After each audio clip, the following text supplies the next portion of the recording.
नमस्कार दोस्तों, मैं धीरेन्द्र पुंडीर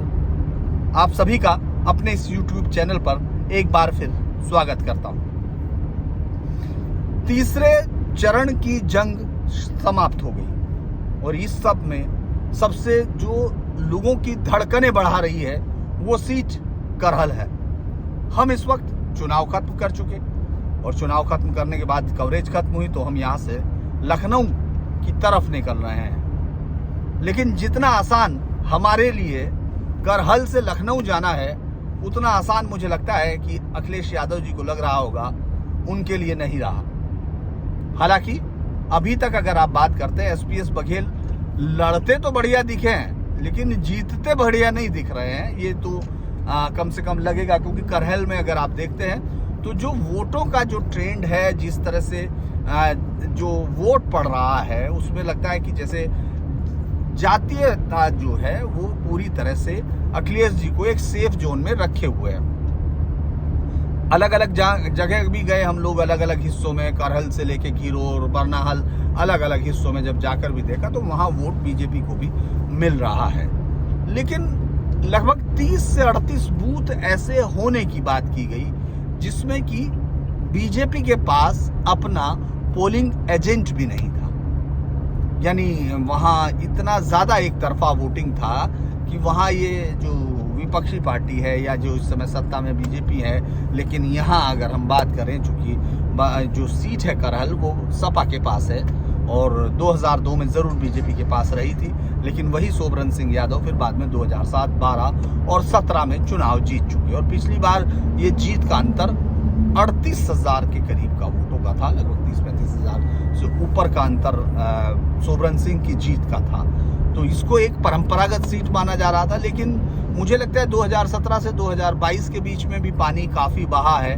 और एसपीएस बघेल के खड़े होने से, चूंकि आज हम लोग इस तीसरे फेज की चरण की सीटों पर भी बात करेंगे, लेकिन मुझे लगता है करहल चूंकि अभी आज खत्म हुई है तो उस पर बात करना ज़रूरी है, क्योंकि एसपीएस बघेल के खड़े होने से हुआ क्या है। ये तो बहुत आसान है कहना कि जब हम ये कहते हैं कि एसपीएस बघेल खड़े हो गए तो उनके खड़े होने से अखिलेश यादव को यहाँ आना पड़ा, वापस आए और उसके बाद उन्होंने इस पूरे चुनाव में उनको यहाँ आकर 2 बार प्रचार करना पड़ा। एक बार अपने पिता के साथ आए, पिता को भी लाए और इस बात की जो है बघेल साहब से भी आज जब इंटरव्यू हम लोग ले रहे थे अलग अलग जगह पर जब वो घूम रहे थे तो उन्होंने भी यही बातें कही कि साहब पूरी तरह से अपने बीमार पिता को जिनकी सेवा करनी चाहिए उनको लेकर वो चुनाव मैदान में आए। 5 पूर्व एमपी जो उनके परिवार के हैं यहाँ वोट मांग रहे हैं, लगातार लगे हुए हैं। लेकिन मुझे लगता है कि उनको इसमें तो कोई बड़ी चीज़ नहीं है, क्योंकि अपने पिता को लेकर अखिलेश आ ही सकते हैं। उनका चुनाव चूँकि यहीं उनके पिता ने अपने राजनीतिक कैरियर और अपने जीवन के शैक्षणिक से लेके कर्म क्षेत्र में जाकर यानी जो टीचिंग की शुरुआत की थी वो भी यहीं से की थी। आज उस जैन इंटर कॉलेज में जब हम पहुँचे तो वहाँ सिर्फ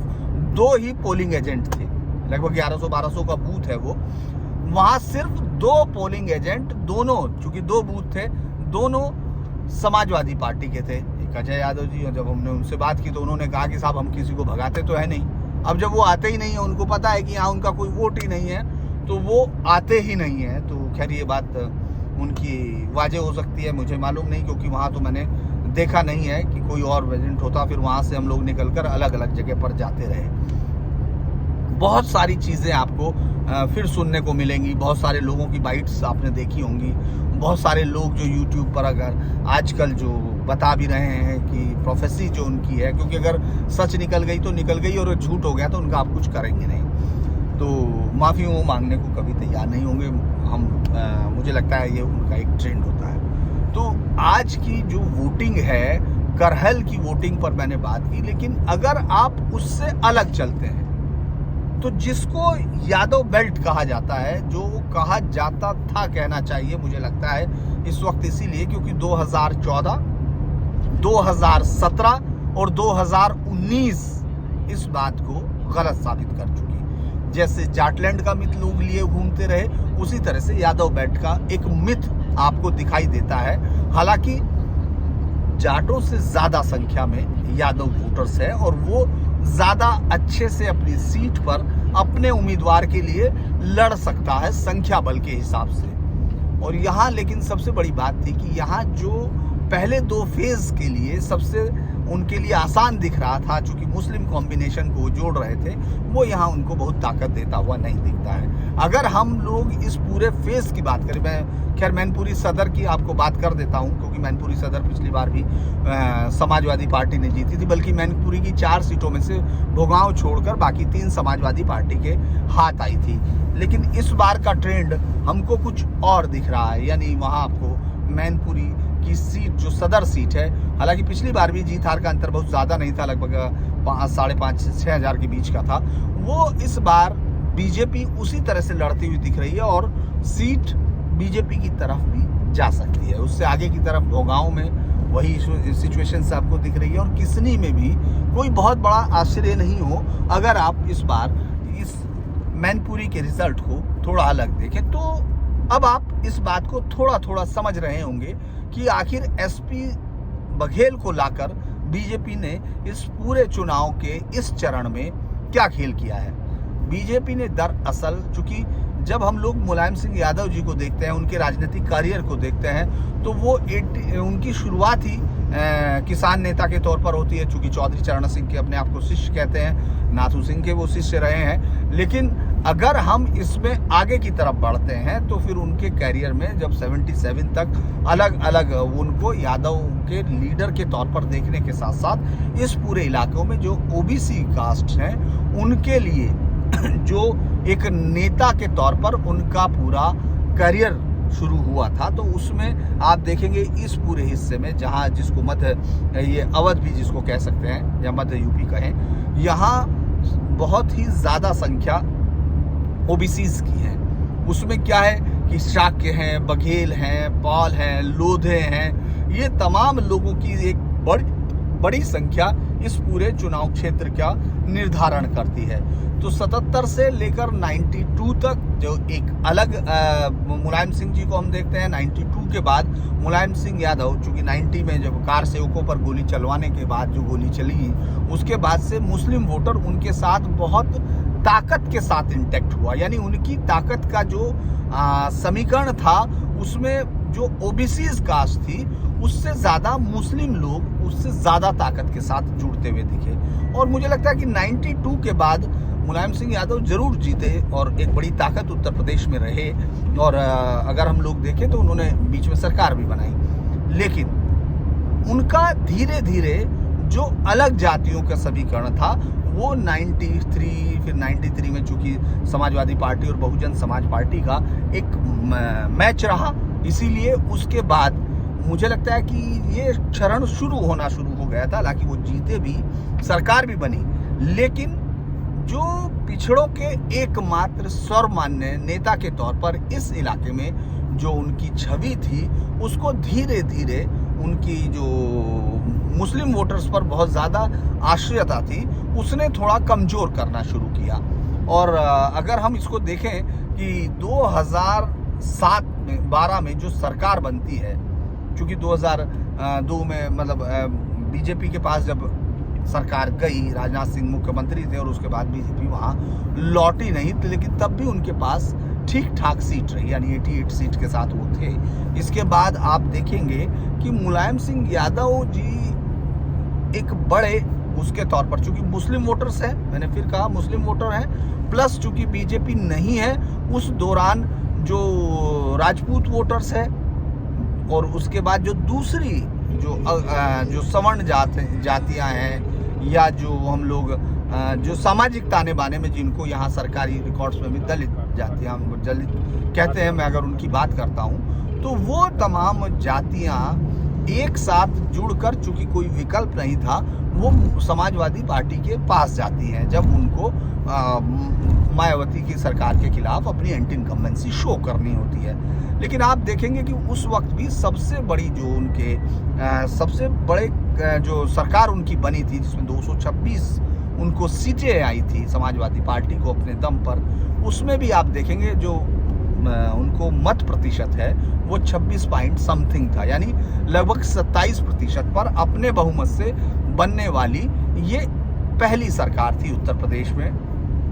क्योंकि मायावती जी को इससे ज़्यादा बहुमत मिला था और मत प्रतिशत मिला था, उसी के बाद ही सरकार आई थी। 2017 की सरकार को 38 से 39% वोट मिला था। अभी चूंकि ये बार बार बात आ रही है और चूंकि पहले और दूसरे फेज में ये सवाल बहुत ताकत के साथ उठा, लेकिन मैं फिर बार बार मैं आप सब लोगों को ये बार बार कहता हूँ कि मैं अपना जो मेरी समझ है उसको ईमानदारी से शेयर करता हूँ। उसमें हो सकता है कुछ ऊपर नीचे आपको लगता हो, जैसे बहुत सारे लोगों ने फिर कहा बंगाल को लेकर, फिर एक दो लोग कहते हैं कि साहब हम आप पे यकीन कर रहे थे। तो मैं उनको सिर्फ बार बार ये बता रहा हूँ कि जो मैंने जो ग्राउंड्स पर आंकड़े रखे, जो चीज़ें दिखाई दी, उसको अगर आप गलत कहें तो मुझे लगता है कि तब मुझे उस पर सवाल करना होगा। लेकिन संख्याओं की बात थोड़ा बहुत ऊपर नीचे हो सकती है, क्योंकि दोनों पार्टियां ऊपर चली गई, इसीलिए आप एसेस नहीं कर पाए उस चीज़ को। यहाँ इस तरह का माहौल नहीं है। यहाँ मैं आपको फिर कह रहा हूँ कि जब आप ताकत में आ रहे थे तब आपके पास 26 से 27% वोट शेयर था, लेकिन अचानक आपको ऐसा लगने लगा, क्योंकि यूट्यूबर से लेके तमाम चीज़ें या इस तरह से जो एक गैंग्स की तरह ऑपरेट होते हैं, मैं ये नहीं कह रहा कि इस तरह होता नहीं है, लेकिन मैं गैंग्स की बात आपसे कर रहा हूँ कि वो इसी तरह करते हैं। तो उन्होंने एक माहौल इस तरह क्रिएट करना शुरू किया कि जैसे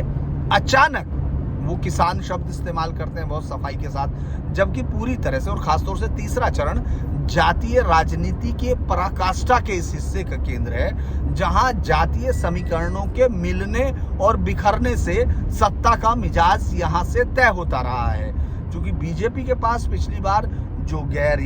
जाटव दलित हैं, जो गैर यादव ओबीसी हैं, वो अपने आप और सवर्ण कास्ट इस तरह मिलकर आई थी सामने कि उनके पास कोई दूसरा विकल्प जैसे नहीं रहा हो, चूंकि बीजेपी के विकल्प के तौर पर दिखने लगी थी और प्रधानमंत्री नरेंद्र मोदी के होने की वजह से इस बात का उनको यकीन भी हो रहा था जो वोटर्स है, और उनको चुन लिया गया था बहुत ही शानदार बहुमत के साथ। तो अब 49 सीट जो बीजेपी के पास थी, सवाल सबसे बड़ा बार बार यही खड़ा किया गया कि वहाँ क्या होगा। तीसरे चरण में बीजेपी, जो अमूमन लोग बात कर रहे थे कि तीसरे चरण से बीजेपी का एक ठीक शुरू होगा, हालांकि मैंने आपको पहले 2 चरण की बात भी बताई है कि उसमें बहुत सारी चीज़ें एक्सजरेट की जा रही थी, लेकिन तीसरे चरण में मुस्लिम इतनी ताकत में नहीं है कि वो अपनी पार्टी को मतलब इतना सहारा दे सकें समाजवादी पार्टी को कि वो सत्ता तक अकेले इस बूथ से भी उसी तरह बढ़ जाए जैसा कि उनके लोग आकलन कर रहे हैं। यहाँ सबसे बड़ी दिक्कत यह है कि जातियों का ये गणित आज की डेट में जब हम लोग आपसे बात कर रहे हैं तो भी बहुत कुछ समाजवादी पार्टी गठबंधन के साथ दिखता नहीं है, क्योंकि जो जितने भी बघेल एसपीएस बघेल के आने के बाद आसपास के जो लगभग 20 से 30 सीटें हैं, 40 सीटें हैं, वहाँ बघेल समाज एसपीएस उनके बीजेपी ने एसपीएस बघेल को खड़ा करके अपना बघेल समाज के लिए एक रिप्रेजेंटेटिव लीडरशिप खड़ी की है। ऐसा नहीं है कि अलग अलग पार्टियों में बघेल नहीं है या उनके वोट इससे पहले लीडरशिप नहीं रही, लेकिन एसपीएस बघेल को एक केंद्र बनाकर और उनको उनके इर्द गिर्द पूरी ताकत जो बुनी, चाहे वो यहाँ अमित शाह आए हों या चाहे यहाँ योगी आदित्यनाथ हों, चाहे जेपी नड्डा या जो भी बड़ी लीडरशिप बीजेपी की थी वो यहाँ पहुंची, तो उसका ये सीट जीतने का इतना लक्ष्य होगा या नहीं, ये तो आप इस पर डिबेटेबल हो सकता है। लेकिन एक चीज साफ थी कि वो इस पूरे मसले को, इस पूरे इलाके को वो एक तरह से बघेलों के एक नए केंद्र बिंदु को, यानी एक नए सत्ता केंद्र को उभारने में जरूर कामयाब रहे। और ये जो 20 से 30 सीटें हैं, जो आसपास की 30-40 सीटें हैं, उसमें उन्होंने बघेल समाज को बीजेपी के साथ उसी ताकत के साथ जोड़ लिया जिस तरह से हम लोगों ने 2017 में देखा था। और इसी कारण अगर आप इस हिस्से में देखेंगे तो बीजेपी के पास ज्यादा कलरफुल पोजीशन रही है। हालांकि महानदल के केशव जो मौर्य हैं, वो यहाँ से फर्रुखाबाद से उनकी पत्नी भी लड़ी है, और उसमें मुझे लगता है कि कुछ मौर्य वोटरों को वो काटने में कामयाब लग रहे थे। लेकिन जो उस सीट के अलावा है, मैं जो उस सीट की बात कर रहा हूँ, उस सीट से अगर आप हटते हैं फर्रुखाबाद के, तो बाकी तमाम पर आपको उसी तरह लगेगा कि जैसे वोटर्स मौर्य बीजेपी के साथ जुड़ा रहा हो। अलग अलग जगह पर, चूंकि जो जैसे मैं आपसे करहल की बात कर रहा था, गिरोर बरनाल, वहाँ दूसरी जो जातियाँ थी, जो गैर यादव जातियाँ थी, वो वहाँ एसपीएस के लिए वोट करती दिखी। तो ये जो यहाँ जो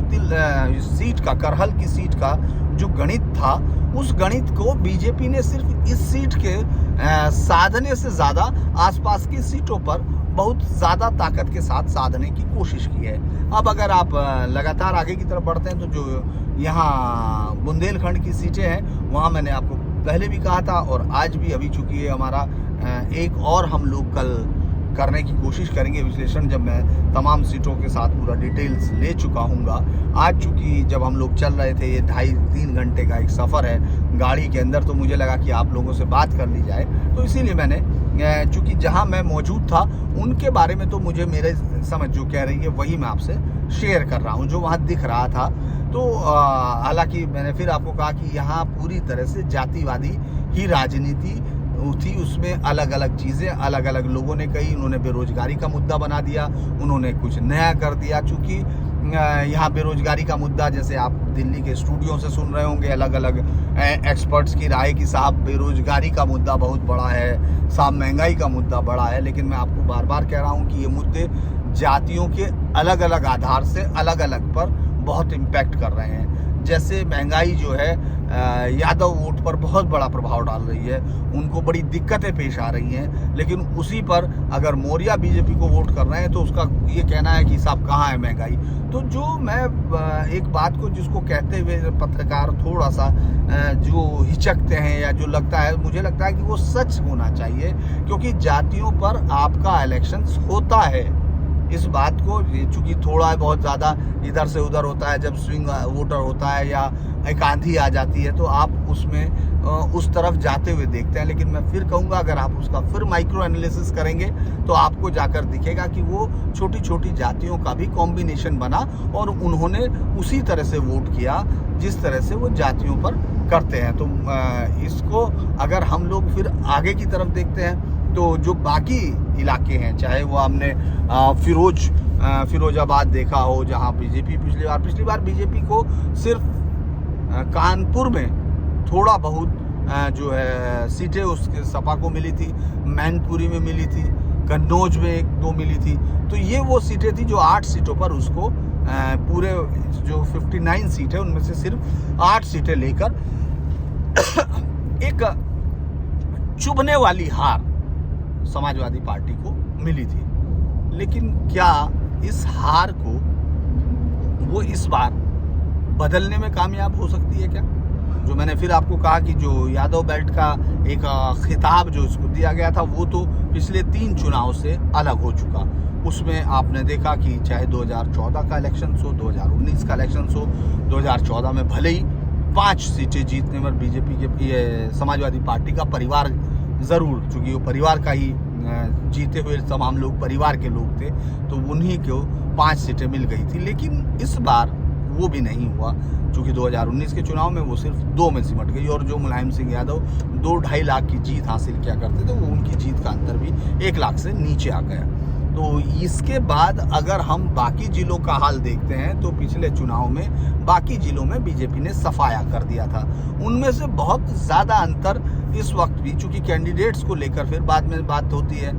जैसे अगर आप उधर देखेंगे अलीगंज एटा में, अगर आपको लगता है तो एक अलीगंज की सीट पर आपको एक संघर्ष दिखता है, जहां मुस्लिम वोटर्स के एकजुट होकर समाजवादी पार्टी के खेमे में खड़े होने के बाद समाजवादी पार्टी यादव वोटर्स के साथ अपने आप को बहुत अच्छी पोजीशंस में पा रही है। तो बाकी सीटों पर वही बीजेपी का उसी तरह का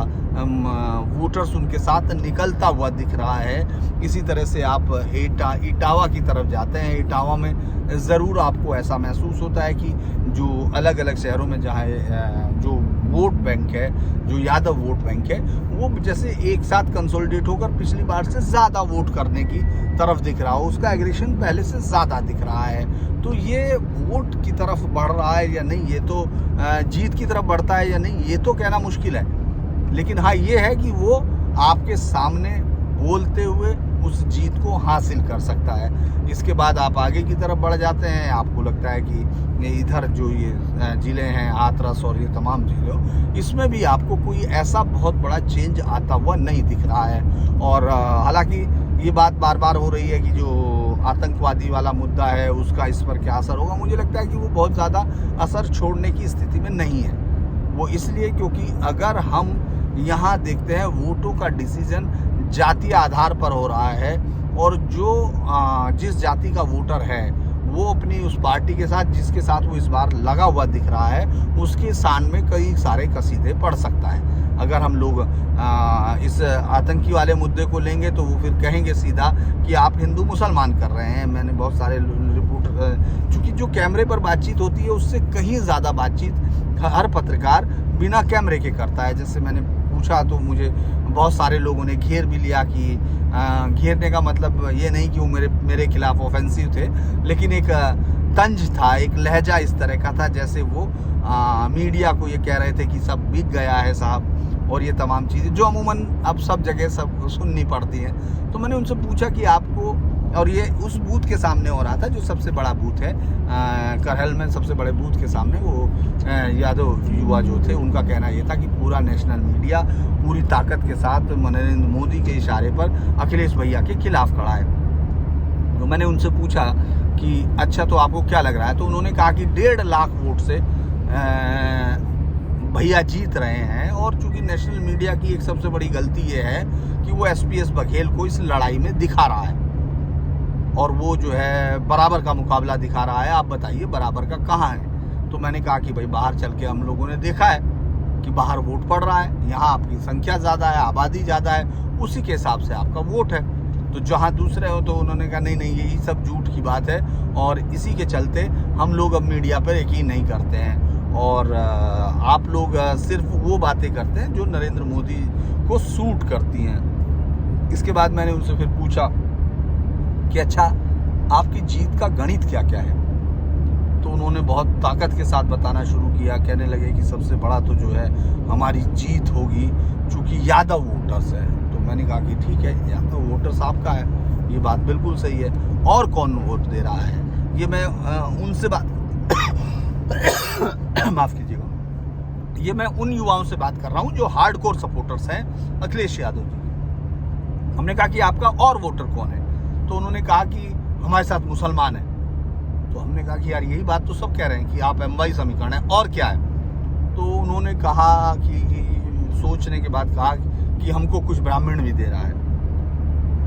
ये चूंकि बात ऑफ द कैमरा थी, लेकिन मेरे साथ मेरे ड्राइवर भी उस समय थे, कैमरामैन भी सुन रहे थे, और शायद उनको लग रहा था कि कहीं ऐसा ना हो कि वो थोड़ा सा एग्रेसिव हो जाएं जो थे, लेकिन मैं उनके साथ बड़े आराम से समझने की और उनके साथ समझ कर बात कर रहा था। तो मैंने उनसे कहा कि अच्छा आपको ही ये समीकरण याद नहीं आ रहा है कि आपके साथ कौन है, और आप सामने वालों से उम्मीद कर रहे हैं कि वो बिना ये तहकीक किए, बिना जाने हुए वो ये कह दे कि आपके साथ हैं। तो फिर थोड़ी सी बात जो है इस तरफ आ गई। लेकिन ये बात मुझे लगता है कि बहुत सारी चीज़ें जो दिखाई दे रही हैं, अलग अलग सीट पर ज़रूर अलग कॉम्बिनेशन होगा चूँकि जो कैंडिडेट को लेकर है, लेकिन जब मैं फिर आम बात करता हूँ कि आम जो उस जाति का वोटर है वो किस तरफ जा रहा है, तो उससे बहुत सारी बातें साफ हो जाती हैं। तो ये तीसरा चरण, जब हम तीसरे चरण की बात कर रहे हैं, तो उसमें ये ज़्यादा क्लियर तौर पर समझ में आता है कि क्यों जातीय संतुलन साधने से यूपी में सत्ता सधती है। क्योंकि पहले 2 फेज आप मुस्लिम वोटर्स के साथ ज़रूर इस बात पर रहे, क्योंकि ये कहने के लिए बहुत बड़ी बात है, क्योंकि आप मुंह बंद कर सकते हैं कि साहब देखिए वो एक तरफा वोटर्स है, इधर से हम लोगों को ये मिला है, और चूँकि वो दिखता है, वो वोट पर चूँकि अलग से पहचाना जाता है। जब आप वहाँ मुस्लिम वोटर्स को देखते हैं तो वो अपनी अलग पहचान, जो विशिष्ट पहचान है जिसको बनाए रखने के लिए, तो वो आपको वोट की लाइनों में दिखती है। लेकिन आप यही पहचान बाकी लोगों में नहीं कर सकते हैं। जैसे हिंदू वोटर्स हैं तो आप किसान के चेहरे से, किसान के कपड़ों से बहुत ज़्यादा असेसमेंट नहीं लगा सकते, इसलिए वो जो भी कहेंगे आपको उनसे बातचीत करने पर ही समझना पड़ता है। इस पूरे इलाके में अगर हम लोग देख रहे थे तो ये पूरा कारण समझ में आता है कि आखिर क्यों जीत के करीब अभी भी नहीं मान रहे। मैंने उनसे पूछा कि यही जो मैंने आपको बताया कि सबसे ज़्यादा एक और जो सबसे बार बार जाके पूछा जा रहा है सवाल हमसे, जब हम जाते हैं जो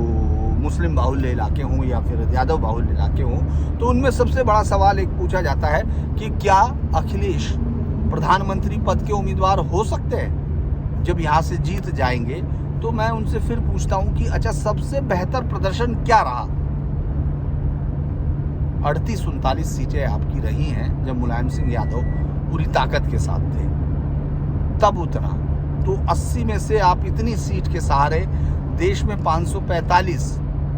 सीटों वाली लोकसभा में प्रधानमंत्री पद की दावेदारी करते हैं। तो फिर वो भी ये भी कहते हैं कि नहीं, गठबंधन में उनको उम्मीदवार बनाया जा सकता है, चेहरा बनाया जा सकता है प्रधानमंत्री पद का। तो ये एक जो राजनीति का जो एक हम लोग जब अलग अलग जगह घूमते हैं तो ये एक बड़ा कारण दिखता है कि लोग जैसे अब प्रधानमंत्री, माफ़ कीजिएगा मैं थोड़ा सा अलग हट रहा हूँ, लेकिन जिस तरह से प्रधानमंत्री अभी आतंकवाद की बात लाए हैं, आतंकियों के साथ है, साइकिल पर रखकर आतंकियों ने बम फोड़े और आतंकियों को, उन्हीं आतंकियों की रिहाई के लिए समाजवादी पार्टी ने मुकदमे वापस लेने की जो है वो ऑर्डर्स निकाले। तो उनका कहना था कि साइकिल का और बम का ये क्या रिश्ता है, आतंक का क्या रिश्ता है। ये एक मुझे लगता है कि उनका विटी स्ट्रक्चर ज़रूर है अपने लोगों को समझाने के लिए। प्रधानमंत्री मोदी ये समझा रहे थे कि किस तरह से समाजवादी पार्टी ने मुकदमे वापस लिए, और चूँकि अहमदाबाद अदालत में 38 लोगों को सजाए मौत सुनाई गई है, तो मैंने फिर भी कहा था कि अगर इन लोगों में से बरी कर दिया जाता तो क्या समाजवादी पार्टी इस बात का इस्तेमाल अपने लिए ना करती? यकीनन कोई भी करता। इस समय बीजेपी चूँकि उसने जिन आतंकियों के खिलाफ मुकदमे वापस लेने के लिए निंदा कर रही है, उनके मुकदमे समाजवादी पार्टी सरकार वापस ले रही थी, इसलिए बीजेपी अपने आप को अपर हैंड में मान रही है। लेकिन मुझे लगता है कि अगर इस बात से अब कोई ध्रुवीकरण की बात समझता हो या उसका नहीं है, चूंकि इलेक्शंस है तो आपको एक एक बात आपने बढ़ानी होती है, इसीलिए आपने इस बात को आगे बढ़ाया। लेकिन इससे वोटों पर बहुत कुछ फर्क पड़ेगा मुझे अभी भी संदेह है, क्योंकि यहाँ से आगे भी जो आगे की तरफ अब हम बढ़ते चलेंगे, सिर्फ आजमगढ़ वाले उस एरिए को छोड़ देंगे तो बाकी तमाम जगह जातियों का जो एक कॉम्बिनेशन बन रहा है। और उन सब में एक और बात मैं बताऊंगा कि जो दलित जातियों का हम लोग देख रहे हैं कि अगर वो जो बहुजन समाज पार्टी का दामन छोड़ के आ रहे हैं, तो उनके जहन में सबसे बड़ा इस पूरे कोरोना काल के समय में जो दिया गया जो राशन है, जो भोजन है, वो एक बड़ा मुद्दा है। उन लोगों को लगता है कि सरकार ने ऐसे वक्त में, चूँकि ये मजदूरी की तो वो लोग मजदूरी करते हैं जो अलग अलग तरीके से, क्योंकि लैंडलेस ज़्यादा हैं, लेबरर्स हैं ज़्यादातर या बाहर काम करते हैं, उन्होंने वो लोग अगर आप उनसे बात करते हैं तो वो हंसते हुए भी बोलते हैं, कई बार बिना कैमरे के ज़्यादातर बात करते हैं इस तरह की, कहेंगे कि हम लोगों को जो है इस बात को हम लोग नहीं भूलते हैं। हालांकि मैं पूछता हूं कि आपका जो योगी जी के प्रति या उसके, तो उनको लॉ एंड ऑर्डर की माफ़ कीजिएगा, लॉ एंड ऑर्डर की चीज़ों से ज़्यादा उनको ये चीज़ भाती है कि ऐसे वक्त में जब कोरोना काल चल रहा था, उस वक्त सरकार ने उनकी मदद की है और उनको राशन दिया है जो सबसे ज़रूरी था। और यही इस पर अगर हम लोग किसी और पार्टी के जो गठबंधन के किसी उससे पूछेंगे तो उनमें से आप ज़्यादातर सुनेंगे कि वो इस बात की दलील देते हैं कि सरकार राशन देकर लोगों को काम न करने की तरफ आगे बढ़ा रही है, उनको काम न करने की आदत दी जा रही है। यहाँ तक कि बहुत सारे लोग तो कोरोना को भी ये मानने से इनकार कर देते हैं कि हाँ, इसके चलते लॉकडाउन होना चाहिए था या नहीं। उनको लगता है कि लॉकडाउन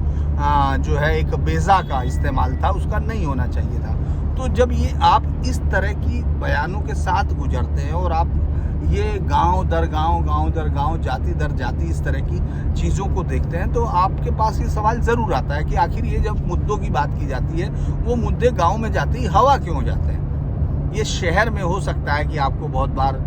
दिखता हो, लेकिन एक डिफरेंस ज़रूर आ गया है और ज़्यादा ख़राब कि सोशल मीडिया के होने के नाते गांव में बैठा आदमी भी अपने लिए एक झूठ के तर्क गढ़ने लगता है, क्योंकि उसको लगता है कि टीवी पर मैं ये बोलूँगा लोग क्या समझेंगे या मेरी चीज़ का क्या मतलब होगा। जैसे एक और चीज़ आज मैं बताना चाहता हूँ, जब हम लोग बलपुरा गांव गए, SPS बघेल का पीछा माफ़ कीजिएगा, पीछे SPS बघेल जी के पीछे गए, चूँकि अलग अलग जगह बूथ पर एजेंट के एक एजेंट हमारे पास आया, आकाश, जो जिसको लेकर फिर बाद में बहुत काफ़ी हल्ला भी हुआ। ये करहल के अंदर था, जिसने कहा कि मुझे उसने बूथ नंबर 110 विधानसभा नंबर के कोई बूथ नंबर था, वो मुझे अभी एग्जैक्ट याद नहीं है, क्योंकि हम लोगों ने उसका इंटरव्यू भी लिया था। उसने बताया, उसने बाकायदा अपना वो दिखाया कि मुझे वहाँ सपा के जो एजेंट थे उन्होंने कहा कि भाग जाओ, नहीं तो हम तो उसको मार देंगे। हालांकि मुझे लगता है मार देंगे या नहीं होगा, डराया वराया ज़्यादा होगा, तो वो भाग के आ गया। और वो फिर दोबारा जब उसको भेजा गया तो उसका कहना ये था कि सीआरपीएफ वालों ने भी कहा कि भाई तेरी उससे तनाव हो जाएगा, जब यहाँ कोई वोट ही नहीं तो तुम निकल लो। तो उसका यही मानना है, कहना था, और वो वापस आके बाहर खड़ा हो गया। तो हम लोगों ने कहा भी कि बाइट देने के बाद कि सीआरपीएफ वालों ने कहा कि हम चलते हैं तो उनके साथ जाओ, तो वो खैर गया नहीं गया। शाम को फिर जब एसपीएस बघेल वापस आए उनके साथ वो ज़रूर दिखाई दिया, और उस वक्त जो है थोड़ा बहुत यहाँ कुछ अप्रिय स्थिति भी होने लग रहा था कि जैसे हो सकती है, हालांकि ये बेहतर बात है कि नहीं हुई। तो इस तरह की चीज़ें भी आपको यहाँ देखने को मिल रही थी कि वो लोग वोट करें ना करें, या वोट करने दिया गया नहीं दिया गया। तो ये सवाल जो जीत का अंतर है या जो जीत की संभावना है, उसमें बड़ी बात ये नहीं कि उनकी तरफ वोट गया, बड़ी बात ये है कि जो वोट दूसरी तरफ जाना था वो वोट बूथ तक आया या नहीं आया। इसीलिए मैं बार बार आपको कह रहा हूँ कि जो एक बार को ज़रूर उनको लगा होगा कि लखनऊ तक की राह शायद कहीं खड़े होकर रोक ना दें एसपीएस। मुझे लगता है कि उनके चेहरे से लग रहा था कि वो अपनी जो पन्ना प्रमुख, बूथ प्रमुख, ब्यूरो और जो प्रभारी, बूथ प्रभारी, इन सब से थोड़ा बहुत खिन्न जरूर दिखाई दिए होंगे। कम से कम उनको देखने के बाद लग रहा था, क्योंकि जिस तरह की बातें मैं अक्सर आप लोगों के साथ बात भी करता हूँ, मुझे बात करने में कभी कोई हिचक नहीं होती कि ये इस तरह की चीज़ें बीजेपी जो बताती है इस तरह से कि हमने इतनी मेहनत की। मुझे लगता है कि जनता इन सब चीज़ों से ज़्यादा सीधे तौर पर नेताओं के साथ संवाद में यकीन करती है, उनकी बातचीत को वो करती है। और इस तरह की चीज़ें, चूँकि जब आप ऐसी जगह होते हैं जहां आप वोट डालने ही नहीं जा सकते, जो मिक्स जो होती हैं, जो मिक्स बूथ होते हैं, वहाँ ये प्रॉब्लम बहुत ज़्यादा होती है कि किसी दबंग जाति के सामने बाकी जातियाँ वोट करने से बचती हैं, क्योंकि चुनाव के बाद उनको वहीं रहना है। तो आज के लिए जब हम लोग बातचीत कर रहे हैं तो मुझे लगता है कि कल हम लोग एक डिटेल्ड बनाएंगे, लेकिन आज के लिए जो तीसरा फेज है उसमें हम लोग यही कह सकते हैं कि करहल ज़रूर अखिलेश अपने पास मान रहे होंगे, लेकिन करहल के बाहर जितना भी है मुझे लगता है कि उनकी उम्मीदें पूरी नहीं हुई, और योगी आदित्यनाथ इस फेज से पास होकर आगे बढ़ते हुए दिख रहे हैं। चूँकि जो एंटी इनकम्बेंसी की लहर नहीं है, एंटी इनकम्बेंसी दिख नहीं रही है, तो जो स्थानीय उम्मीदवारों के साथ जो एक असंतोष हो सकता है, या जातीय संतुलन जो स्थानीय सीट पर, एक सीट पर अगर मान लो होता है, तो उससे कुछ ऊपर नीचे ज़रूर होगा। ऐसा नहीं है कि वो नहीं होगा, लेकिन बीजेपी यहाँ से अपने आप को फ्लाइंग कलर जो है, कहते हैं कि passing with the flying colour वाला है, तो उस तरह का मान सकती है कम से कम अभी। और कल चूँकि डिटेल आ ही जाएगी कि इस बूथ पर कितना क्या क्या हुआ, तो उससे और एनालिसिस निकलेगा। लेकिन आज के दौरान मुझे पहला मेरा यही है कि ये आज के दिन योगी जी इस तीसरे चरण के चक्रव्यूह से आगे बढ़ते हुए दिख रहे हैं। आज के लिए इतना ही, कल फिर आप सबसे मुलाकात होगी।